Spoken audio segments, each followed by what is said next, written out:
Okay, I'll be showing you how to make this dress now. Okay, we are cutting the shoulder now. I'm taking four. That is, the shoulder was 8. That means I divided it by 2 to have that 4. So let me draw this straight line now. So that's a straight line for the shoulder 4. And then the armhole, I'm taking 5 down for this little baby. But I'll also do a slant. So I'll mark out that using my curve ruler. I'll mark out that armpit.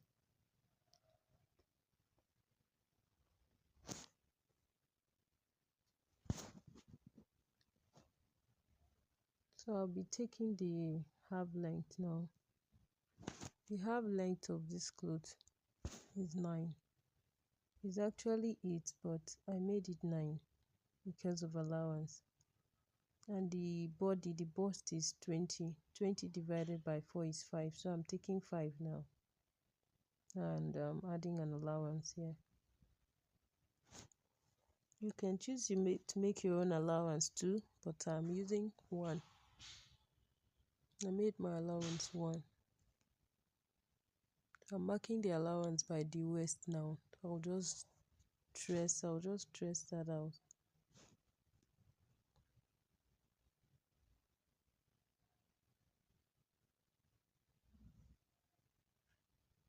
So usually the body is not that straight. That's why I took out about 2 there to make to shapen the waist, the body. Even though babies, they've not grown breast yet, so they don't really have too much curve there. But I usually give that just a little so it can make the cloth have some shape. And this shoulder, that's the neck now. I will slant the shoulder later. So this is the neck. I'm taking 2 inch. That's going to be 4 when we open it. And this is 2 also. The depth of the neck. I'm taking 2. I'll just connect that freely with my hand. You can use your curve ruler to have a perfect curve, but I've been doing this for a while, so I have my perfect curve there, as you can see. I'm slanting the shoulder by half an inch because nobody's shoulder is straight like a ruler. And so let me cut this out, and we will have our front top for the gown.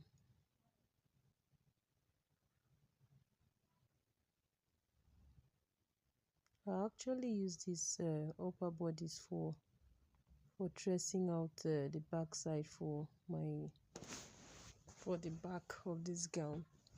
Only that I'll add like about 2 inch for zip or button.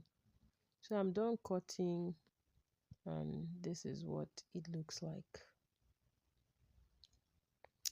This is what yours should look like also. So let me lay this fabric out. Let me lay it properly and iron it so that we can trace it and cut the back side. That's actually the front. We are done cutting that. Right now I'm laying this front on this fabric. I folded the fabric into 2, so that way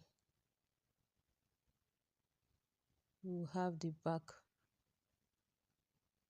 I'm making this, that what I'm measuring now is for allowance for zip. Either it's going to be zip, or you can choose to use buttons.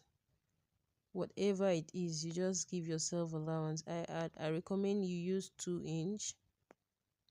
So I'm using 1.5 there, so you can use 2 inch for that zipper allowance. So I'm just tracing out what we had there for the front bodies there, just tracing out so that I'll be able to, I don't want to start measuring all over again.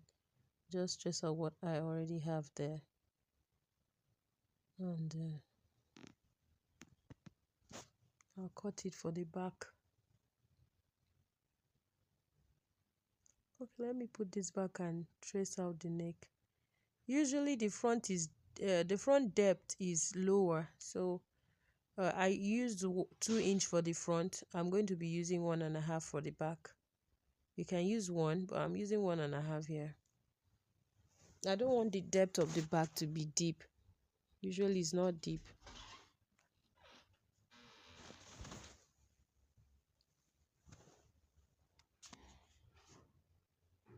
So for the back side here, I am coming in by 1 inch to give this cloth some fitting. So I'll cut it. I'll just trace it down to the side, to the right, to the side. But that side is exactly what it was. Just that the inner part, the center back, is where I'm taking off 1 inch. That will make our cloth fit very well. We do this a lot in our tops, top for older ladies. But it's also very nice if you repeat that in the little girls' dresses. It will just make the back side of the clothes sit properly above the hip, you know.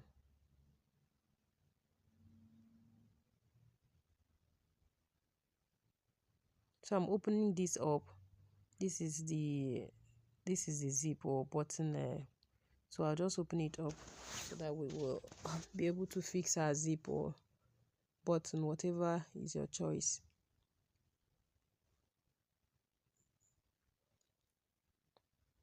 So the same way I've cut this, that's the same way exactly. You just take that and trace out on the fabric to have for the lining, you know.